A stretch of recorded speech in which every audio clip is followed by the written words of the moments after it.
श्री शिवाय नमस्तुभ्यम हर हर महादेव। दोस्तों, आप सभी लोग जानते हैं कि 24 अगस्त 2025 यानी रविवार को पड़ रही है भाद्रपद महीने की प्रतिपदा तिथि। और दोस्तों, यह वह तिथि है जो भाद्रपद महीने में पड़ने वाली सबसे बड़ी तिथि है, क्योंकि यह रविवार के दिन पड़ रही है और इसका बहुत ही बड़ा और विशेष महत्व होता है।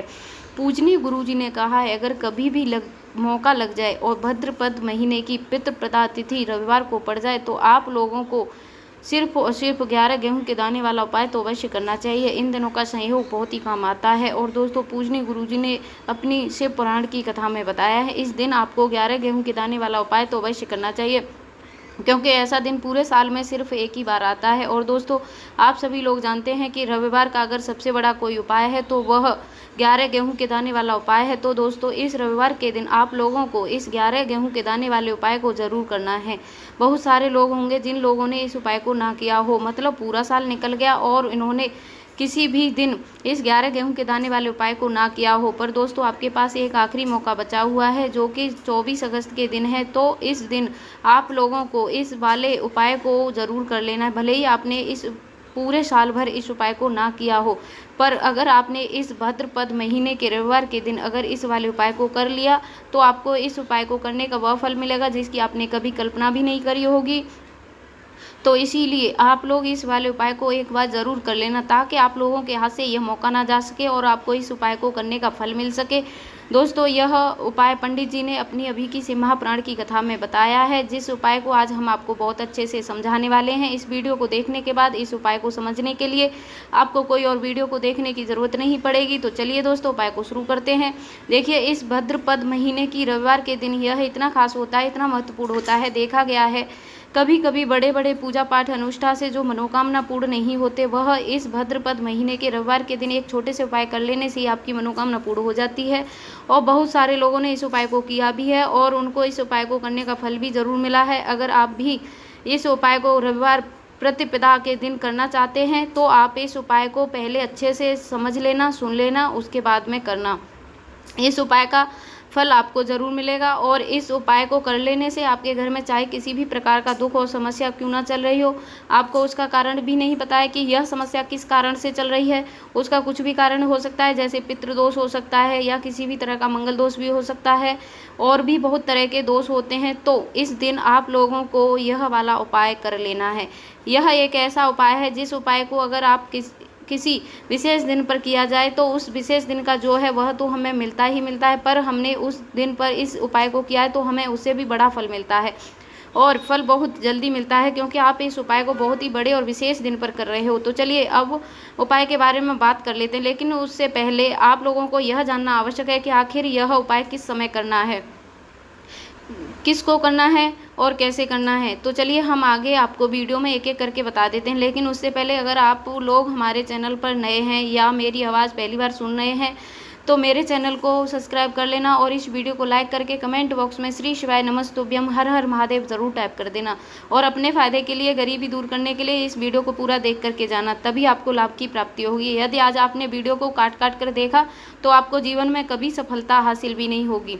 तो देखिए, इस 11 गेहूं के दाने वाले उपाय को हमें इस रविवार के दिन कैसे करना है, किसको करना है और किस समय करना है और कहां पर करना है, यह सारे सवालों के जवाब आपको इस वीडियो में मिल जाएंगे। और जो यह वीडियो देखेगा भाई, उसको 11 गेहूं के दाने वाला उपाय तो ज़रूर करना चाहिए, क्योंकि इस दिन एक गेहूं के दाने का भी बहुत बड़ा महत्व होता है। और जब बात आ जाए 11 गेहूं के दाने की तो यह सोने पर सुहागा वाली बात हो जाती है और यह एक बहुत बड़ा उपाय हो जाता है इस रविवार प्रतिपदा तिथि का। अब हम समझाते हैं इस वाले उपाय को हमें करना किस समय है। इस 11 गेहूं के दाने वाले उपाय को हमें रविवार के दिन करना किस समय है। तो देखिए, इस उपाय को करने का जो समय है वह सुबह का समय है और शाम का समय भी है। अब देखिए, यहाँ पर हम मुख्य रूप से सुबह का समय नहीं बोलेंगे, क्योंकि 24 अगस्त रविवार प्रतिपदा का दिन है और इस दिन प्रदोष काल के समय का बहुत महत्व होता है। बाकी अगर सुबह के समय भी करोगे तो भी अच्छा होगा, उसमें कोई दिक्कत वाली बात नहीं है। तो चलिए जानते हैं इस विशेष उपाय के बारे में। लेकिन उससे पहले एक प्रार्थना, अगर आप इस चैनल पर नए हैं तो इस वीडियो को एक बार लाइक और सब्सक्राइब ज़रूर कर लेना। तो चलिए अब हम अपने सबसे पहले उपाय की बात कर लेते हैं। देखो, गुरुजी ने कहा है कि अगर रविवार के दिन भाद्रपद महीने की प्रतिपदा तिथि पड़ जाए तो आप इस दिन आपको 11 गेहूं के दाने वाला उपाय तो अवश्य करना चाहिए। देखो, यह उपाय यदि आपके जीवन में कर्ज अधिक बहुत रहता है, आपके जीवन में संकट बहुत अधिक रहते हैं, आपके ऊपर बहुत अधिक विपदा आ रही है, बार बार आपको अपने व्यापार में, अपने धन में हानि देखने को मिल रही है, यानी कि आपके प्रत्येक कार्य में हानि हो रही है, तो आपको यह उपाय करना चाहिए। देखिए, इस उपाय को कर लेने से आपको 11 गेहूं के दाने आपको लेने हैं।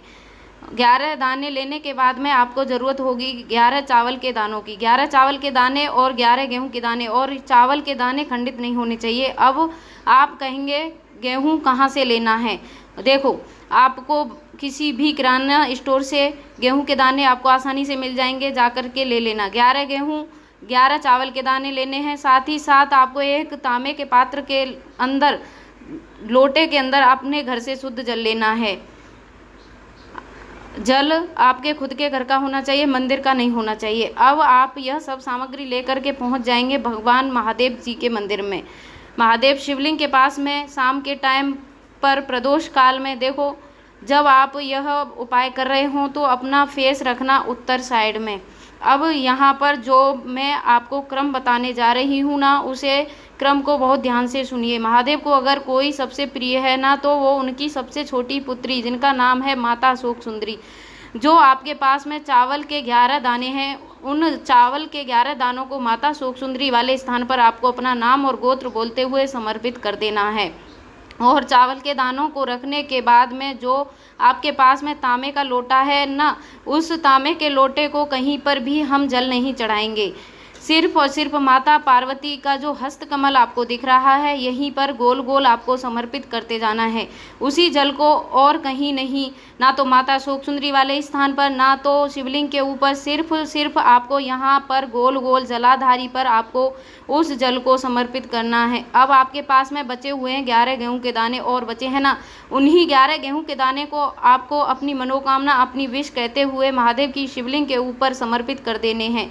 तो आपकी जो भी मनोकामना होगी, जो भी विश होगी, महादेव पूरा ज़रूर करते हैं। अन्य को समर्पित करने से, उस खासकर गेहूं को समर्पित करने से हमारी इच्छा पूरी होती है। और अगर वह दिन रविवार का दिन हो तो तब तो उससे सुंदर संयोग कुछ भी नहीं हो सकता। आपकी इच्छाओं को पूरा करने के लिए बहुत स्पेशल, बहुत प्यारा सा उपाय आप सभी को जरूर करना चाहिए। ध्यान में रखिएगा, यह उपाय विशेष काल, प्रदोष काल में करना है। देखो, गुरुजी ने कहा है भगवान शिव जी के शिवलिंग पर 33 कोटि देवी देवताओं का वास होता है। अगर हम शिवलिंग के सामने कुछ भी उपाय करते हैं तो हमारे सभी देवी देवता हमसे खुश हो जाते हैं। यह उपाय आपको अवश्य करना है। देखो, सुबह के टाइम नहीं कर सकते। अब बात कर लेते हैं अगले उपाय की। देखो, इस उपाय के लिए आप सुबह से लेकर शाम तक कर सकते हैं। तो चलिए बढ़ते हैं उपाय की ओर।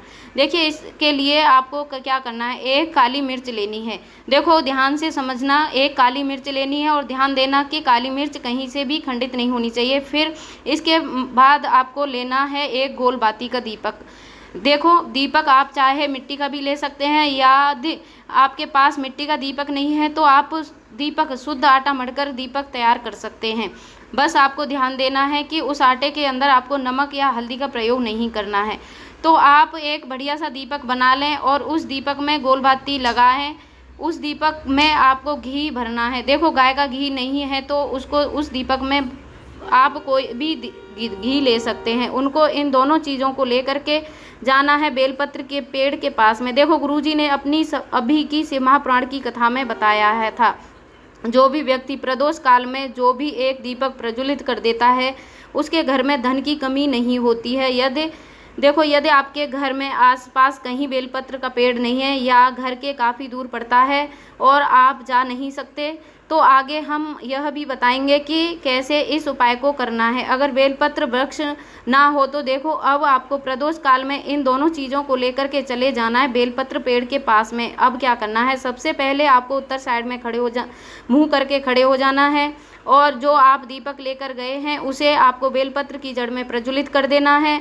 दीपक प्रज्वलित करने के बाद आपको एक काली मिर्च अपनी हथेली पर रखना है और बेलपत्र के पेड़ का आपको 5 बार परिक्रमा कर लेना है। यदि आप परिक्रमा बेलपत्र के पेड़ का नहीं कर सकते तो आपको दीपक को चारों ओर कुछ इस तरह से दीपक के ऊपर से 5 बार घड़ी की दिशा में घुमाना है, मतलब आरती करना है। और घुमाने के बाद आपको उसी काली मिर्च को दीपक में डाल देना है और वहीं पर बैठकर हाथ जोड़कर के आंखें बंद कर कर के आपको जो भी आपके जीवन में समस्या है, घर में लक्ष्मी का निवास नहीं है, घर में लक्ष्मी जी प्रवेश नहीं कर रही हैं और जो भी समस्या है, तो बस उस समय आपको विनती करनी है। अब इसके बाद में यदि आपके घर में आसपास कहीं बेलपत्र का पेड़ नहीं है तो आपको इन सब चीज़ों को लेकर के चले जाना है शंकर जी के मंदिर में। और शिव जी के मंदिर में जाकर के आपको क्या करना है, आपको इसी एक दीपक को आपको शंकर जी की मंदिर की चौखट होती है ना, वहाँ पर आपको इस दीपक को जलाना है। और दीपक को जलाते समय अपना मुख उत्तर दिशा की ओर रखना। दीपक जलाने के बाद आपको क्या करना है, एक काली मिर्च अपनी हथेली पर रखना है और आपके जो भी समस्या है, चाहे वह समस्या परिवार को लेकर हो या फिर धन को लेकर हो, वह समस्या बोल देनी है। और बोलने के बाद आप उस काली मिर्च को दीपक में डाल देना है और आपकी कामना पूर्ण हो जाए, घर में लक्ष्मी जी का निवास हो, ऐसा कामना आपको कर लेनी है। देखना, शंकर जी की मंदिर की चौखट होती है ना, यहाँ 33 कोटि देवी देवताओं का निवास करते हैं। यदि आप वहाँ पर दीपक जलाते हैं तो इसके भगवान शिव तो प्रसन्न होते ही होते हैं, साथ ही आपके 33 कोटि देवता का आशीर्वाद प्राप्त होता है और वह सभी प्रसन्न हो जाते हैं, जिनकी आशीर्वाद से आपकी कामना 100% पूरी होती है। आप यह उपाय ज़रूर करिएगा, बहुत ही छोटा सा उपाय है, करके देखना। देखो, अब हम जान लेते हैं गुरुजी द्वारा बताए गए तीसरे उपाय के बारे में। इस उपाय के लिए आपको मात्र 2 लौंग लेनी है, यानी कि आपको एक लौंग का जोड़ा लेना है। 2 फूल वाली लौंग आपको ले लेनी है। लौंग का जोड़ा कहीं से भी खंडित नहीं होना चाहिए, इस बात का आप लोगों को ध्यान रखना है। इसी के साथ में आपको लेना है लाल चंदन का पाउडर। देखिए, यदि आपके पास लाल चंदन की लकड़ी है तो उसे घिसकर भी आप लाल चंदन के रूप में प्रयोग कर सकते हैं। यदि पाउडर है तो उसका भी आप अपने उपाय के लिए प्रयोग कर सकते हैं। देखिए, लाल चंदन जो है ना, वह तेज का प्रतीक माना गया है और साथ ही साथ जीवन के अंधकार को दूर करने का प्रतीक माना गया है। अब इसी के साथ में आपको मात्र एक तांबे के पात्र के अंदर शुद्ध जल लेना है अपने घर से। अब दोस्तों, तीनों सामग्रियों को लेकर के सीधे आपको पहुंच जाना है भगवान शिव जी के मंदिर में। देखिए, इसी साथ में आपको एक गोलबाती का दीपक भी ले लेना है। दीपक आप मिट्टी का भी ले सकते हैं, शुद्ध आटा मढ़कर भी तैयार कर सकते हैं और दीपक में आपको शुद्ध घी का प्रयोग करना है। लेकिन जैसे ही आप इन सभी सामग्रियों को मंदिर में लेकर के पहुंचेंगे, मंदिर में जैसे ही आप चौखट के वहां पहुंचेंगे तो मंदिर की चौखट के सीधी तरफ आप जो अपने साथ में एक गोलबाती का दीपक लेकर गए हैं, उस दीपक को सबसे पहले तो प्रज्वलित कर देना। यानी कि जैसे ही आप मंदिर की चौखट के वहाँ पर प्रवेश करते हैं तो उसके सीधे तरफ आपको यह गोलबाती का दीपक प्रज्वलित कर देना है। अब देखिए, जैसे ही आप यह दीपक प्रज्वलित करेंगे तो आपकी जो भी मनोकामना है उनसे आपको बोल देना है। आप इस दीपक को इस प्रकार से प्रज्वलित करने के बाद इन सभी सामग्रियों को लेकर आपको शिवलिंग के पास में लेकर पहुंच जाना है। अब देखिए दोस्तों, आपके पास जो एक तांबे के पात्र के अंदर शुद्ध जल है, उसमें से आपको केवल आधा लोटा जल ही भगवान शिव जी की शिवलिंग पर अर्पित करना है। आधा लोटा जल आपको उसी पात्र के अंदर बचा लेना है। अब दोस्तों, आपके पास में जो 2 लौंग हैं, यानी कि एक लौंग का जोड़ा है, उसे आपको अपना नाम और गोत्र बोलना है। आपकी जो भी समस्या है, आपके जीवन में जो भी परेशानी उत्पन्न हो रही हैं, उन्हें आपको बोल देना है। और यह जो लौंग का जोड़ा है, इसे आपको भगवान शिव जी की शिवलिंग पर अर्पित करना है। जैसे ही आप यह 2 लौंग शिवलिंग पर चढ़ाएंगे तो अपना हाथ जो है ना, वहाँ पर आपको रखना है और महादेव से आपको प्रार्थना करनी है कि मेरे जीवन की यह जो परेशानियां हैं वह सभी दूर हो जाएं। यानी कि आपके जीवन में धन की संबंधित परेशानियां चल रही हैं, कर्ज की समस्या चल रही है, बच्चों की पढ़ाई लिखाई मन नहीं लग रहा है, घर के जो आर्थिक संकट हैं वह सभी दूर हों, व्यापार आपका ढंग से नहीं चल पा रहा है, घर में रोगी की स्थिति बनी हुई है, यानी कि जिस भी प्रकार की आपकी समस्या है उसे आपको महादेव से बोल देना है और महादेव से इन सभी समस्याओं को दूर करने के लिए आपको प्रार्थना कर लेनी है। अब देखिए दोस्तों, आपके पास में जो 2 लौंग का जोड़ा शिवलिंग पर समर्पित किया था, उसे आपको वहीं से उठा लेना है और इन दोनों लौंग के जोड़े को शिवलिंग के उठाने के सीधे उस जल के पात्र के अंदर डाल देना है। यानी कि अपने आधा लोटा जल और बचाया हुआ था ना, उसी के अंदर आपको यह 2 लौंग डाल देनी है। और साथ में आप जो लाल चंदन लेकर आए थे, उस लाल चंदन को भी आपको उसी पात्र के अंदर डाल देना है। यानी कि आधा लोटा जल और बचा हुआ था ना, तो सीधे आधे लोटे जल के अंदर आपको यह लाल चंदन भी डाल देना है। अब देखिए, इस आधे लोटे जल में है ना, जिसे आपने 2 लौंग डाली हैं, लाल चंदन डाला है, उसे सीधे लेकर के आपको पहुंच जाना है बेलपत्र के वृक्ष के वहां पर। देखिए, बेलपत्र का वृक्ष यदि आपके घर के पर है तो वहां पर आपको पहुंच जाना है। आपके घर के आसपास कहीं भी है तो वहां पर आपको पहुंच जाना है। और इसके बाद आपको जो मुख है वह उत्तर दिशा की ओर रखना है। और इसके बाद में आपको अपना नाम और गोत्र बोलना है और पुनः अपने जो भी परेशानियां शिवलिंग के पास में बोली थी, उन्हें आपको वापस बेलपत्र के वहां पर बोल देनी है। और यह जो आधा लोटा जल है, इसे आपको पूरा बेलपत्र की वृक्ष की जड़ में श्री शिवाय नमस्तुभ्यम इस मंत्र का जाप करते हुए समर्पित कर देना है। तो बस इतना उपाय आपको करना है। जो भी आपकी परेशानियां समस्याएं, उनसे महादेव निश्चिंत ही दूर कर देंगे। अब दोस्तों, हम जान लेते हैं अपने चौथे उपाय, चमत्कारी उपाय की ओर।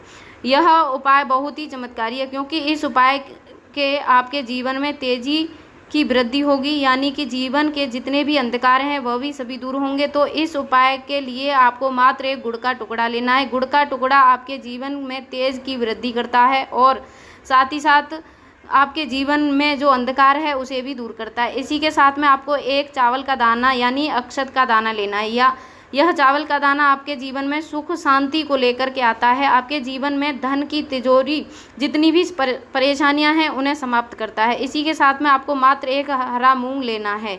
हरा मूंग जो है वह बुध ग्रह को प्रसन्न करता है। देखिए, हरे मूंग का उपाय करने से बुध ग्रह मजबूत होता है और बुध ग्रह के मजबूत होने से बुद्धि, ज्ञान, विवेक की प्राप्ति होती है।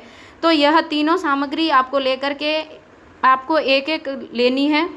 और यानी कि एक गुड़ का टुकड़ा, एक चावल का दाना, एक हरा मूंग आपको लेना है। देखिए, हरा मूंग का दाना और चावल का दाना वह आपको साबुत लेने, खंडित नहीं होने चाहिए। और इसी के साथ में आपको मात्र एक तांबे के पात्र के अंदर अपने घर से शुद्ध जल लेना है। देखिए, अब इन्हीं सब सामग्रियों को लेकर के सीधे आपको पहुंच जाना है भगवान शिव जी के मंदिर में। आप यह उपाय सुबह से लेकर शाम तक किसी भी समय कर सकते हो, लेकिन रविवार के दिन ही आपको इस उपाय को करने का है।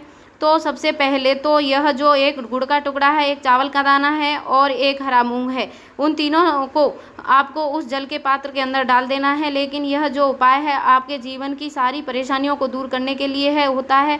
लेकिन विशेष मनोकामना तीनों सामग्रियों से ही आपकी परिपूर्ण हो जाती हैं। देखिए, यदि आपके जीवन में तेज होगा तो सभी आपसे वार्तालाप करेंगे, सभी आपसे बात करेंगे और आपका जो मान्य सम्मान है वह बढ़ता है। और चावल का दाना है ना, वह धन में वृद्धि करता है, मन की शांति के लिए होता है। और हरा मूंग जो है ना, वह बुद्धि, ज्ञान और विवेक को प्राप्ति के लिए होता है। अब देखिए, यह जो एक पात्र है, इसके आपको भगवान शिव जी की शिवलिंग पर धीरे धीरे अर्पित करते जाना है और श्री शिवाय नमस्तुभ्यम इस मंत्र का जाप करते जाना है।